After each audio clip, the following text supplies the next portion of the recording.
Hey K3B, it is time for our next Bible story, and we are going to read again from this book. It's the Beginner's Bible, and it has a story in there that we're going to do today, and it's about Abraham and Sarah and their son that God gave them.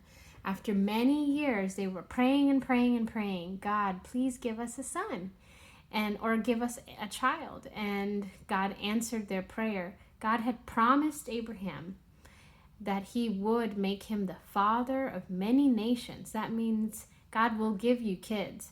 But they had to wait. But God always does what he says he's going to do. So let's read the story and see if you remember it. We've done this story before. This is a review. All right, here we go. Let me put this a little lower. All right, here we go. Abraham and Sarah believed and trusted God. One day, God said to Abraham, "Leave your home, and I will guide you to a new land. In that new land, I will bless you and your family." So Abraham and Sarah packed up their belongings and made the long journey to a new land. Abraham's nephew, Lot, traveled with them.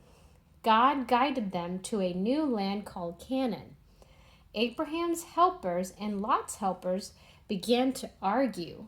Abraham said, "Choose the land you want to go and live there." Lot picked the best land for himself. Lot was very selfish. Abraham and Sarah moved their tents to the big trees at Hebron.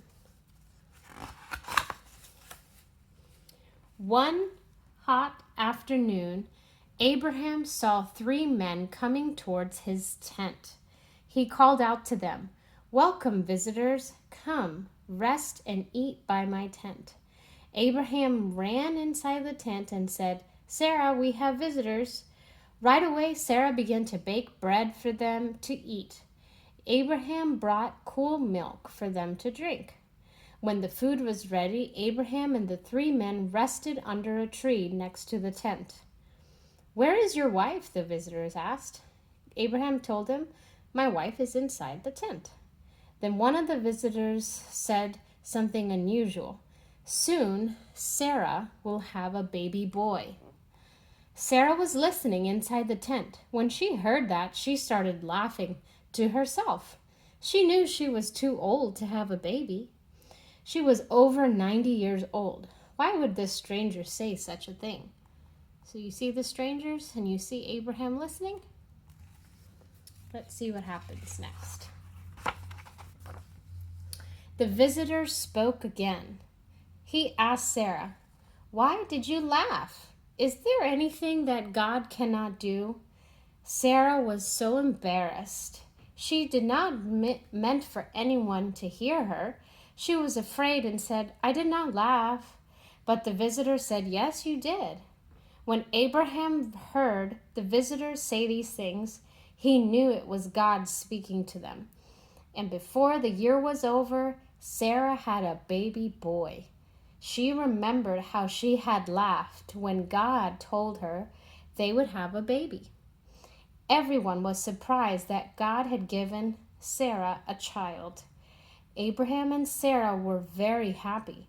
In fact, they were so happy they named their baby boy Isaac, which means laughter. They also remembered to thank God for their very special blessing. So here is that baby boy. His name is Isaac. And the next story we'll listen to what happens to Isaac when it's time for him to get married. So this little baby, Isaac, he becomes big, and then it's time for him to get married. So we'll read about that next. Good job. See you guys next time.